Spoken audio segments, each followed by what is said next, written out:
Beberapa hari yang lalu, kawan-kawan kita peternak sapi perah dan juga pengepul susu sapi di Boyolali mandi susu sapi.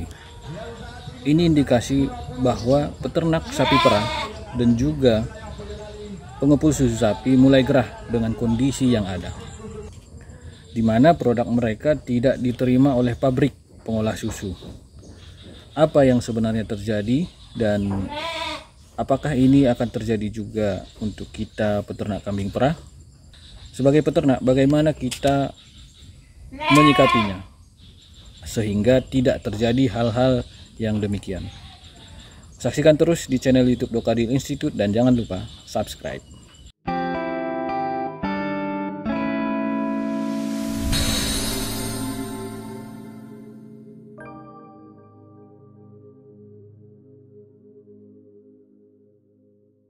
Persoalan peternak sapi perah dan juga pengepul susu sapi di Boyolali baru-baru ini menyita perhatian dari banyak pihak. Saya yakin dan percaya bahwa peternak kambing domba, khususnya kambing perah, juga sudah membaca berita ini.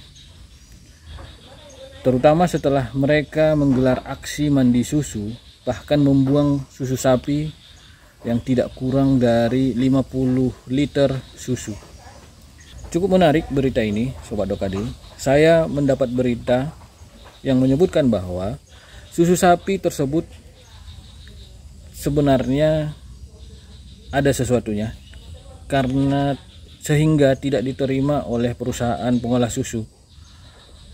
Nah, ada yang menyebutkan bahwa susu sapi lokal ini tidak diterima oleh pabrik karena keberadaan susu impor dari Australia ataupun New Zealand atau Selandia Baru. Namun saya juga mendapat info dari salah satu berita jika susu sapi produksi lokal tidak memenuhi spesifikasi yang dipersyaratkan oleh pabrik pengolah susu.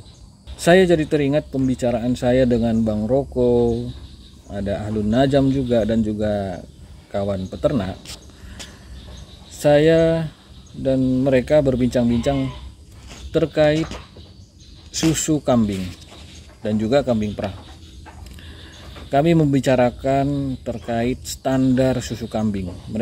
Awalnya mereka bertanya, susu kambing yang baik itu yang seperti apa? Nah, saya jawab, susu kambing itu sebenarnya tidak ada yang tidak baik, semuanya baik. Hanya saja ada standar susu kambing yang harus kita penuhi. Nah, permasalahan produk susu pada kebanyakan itu tidak jauh-jauh dari murninya susu itu dan juga zat yang terkandung di dalamnya. Misalnya terkait kemurnian. Jadi bisa saja ada peternak yang nakal, di mana ataupun pengepul susu yang nakal, kita tidak bisa pungkiri itu, kemungkinannya pasti ada. Itu ada oknum-oknum tertentu yang sengaja mencampurkan susu ini dengan air. Tujuannya tidak bukan dan tidak lain adalah untuk menambah volume susunya sehingga keuntungannya juga bertambah. Namun ini kita bisa ketahui. Kebetulan Bang Roko waktu itu bertanya bagaimana cara kita mengetahuinya. Bagaimana sebagai peternak ya, sebagai peternak ataupun sebagai pengepul, bagaimana cara kita mengetahuinya. Jadi cara mengetahuinya, kita peternak bisa melakukannya sendiri. Itu dilakukan dengan menggunakan alat hidrometer ataupun laktodensinometer ataupun laktometer. Itu alatnya cukup banyak dijualan di e-commerce. Nah, itu dengan alat itu kita jadi tahu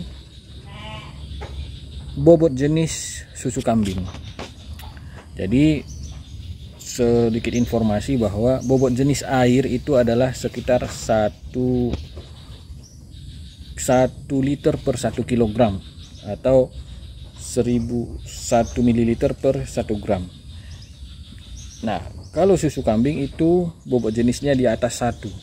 Kalau seandainya setelah diukur ternyata bobot jenisnya tidak sesuai dengan standar susu kambing, nah itu bisa kita indikasikan dia sudah dicampur, indikasi ya, dugaan. Dan tidak boleh lebih juga dari standarnya. Kalau lebih dari standar ada indikasi juga dicampur dengan cairan-cairan dengan bobot jenis yang lebih berat. Nah, kemudian selanjutnya terkait standar susu kambing ini terkait dengan zat yang terkandung di dalamnya, khususnya kandungan lemaknya dan kandungan proteinnya. Jadi kalau ini diujinya bisa dilakukan di laboratorium. Peternak bisa mengirim sampel ke laboratorium yang bersedia ataupun siap ataupun bisa melakukan pengujian lemak dan protein pada susu. Jadi sebagai peternak kambing perah dan juga pengepul susu kambing, kita harus menjaga kemurnian dan keaslian susu kambing kita dan juga produk yang kita jual. Jadi jangan ditambahi dengan air, jangan ditambahi dengan santan, atau bahkan bahan-bahan lain, cairan-cairan berat, logam berat, mengandung logam berat yang berpotensi merugikan konsumen. Baik secara kesehatan konsumen kalau mereka mengkonsumsinya maupun secara ekonomi. Kenapa kita harus selalu menjaga ini? Ya, tidak lain dan tidak bukan adalah untuk menjaga kepercayaan konsumen. Karena kalau konsumen sudah tidak lagi percaya sama kita, ya kita jualan mau gimana lagi, penghasilan kita mau dari mana lagi. Saya salut dan hormat kepada teman-teman peternak kambing perah dan juga pengepul susu kambing yang selalu menjaga kemurnian dan kualitas susu kambing yang diberikan kepada masyarakat. Saya akui industri susu kambing di Indonesia belum semaju industri susu sapi yang sudah memproduksi tontonan setiap harinya. Kalau susu kambing ada 1-2 lah yang bisa, dan itu pun masih kalah jauh daripada susu sapi. Namun saya yakin dan percaya bahwa industri susu kambing sudah mengarah ke arah yang benar. Industri susu kambing akan bisa sebesar industri susu sapi. Kita sebagai peternak kambing perah harus belajar dan terus belajar, utamanya dari kasus kawan-kawan ini, kejadian kawan-kawan di Boyolali ini. Selain itu, selain misalnya kita menjual ke pabrik, kita juga harus berkreasi, berinovasi sehingga susu kambing kita ini mempunyai nilai tambah. Misalnya dengan menjadikannya menjadi sebuah produk turunan, misalnya yogurt ataupun kefir ataupun bahkan sabun. Nah, kemudian kita juga harus berinovasi juga, berkreasi juga terkait strategi marketing kita. Nah, ini yang selalu saya ajak kawan-kawan untuk belajar bersama bagaimana meningkatkan penjualan susu kambing. Ini saya lagi galakkan jualan susu kambing di Car Free Day di Kota Padang Sidimpuan. Nah, kemudian yang unik, ada satu kejadian unik.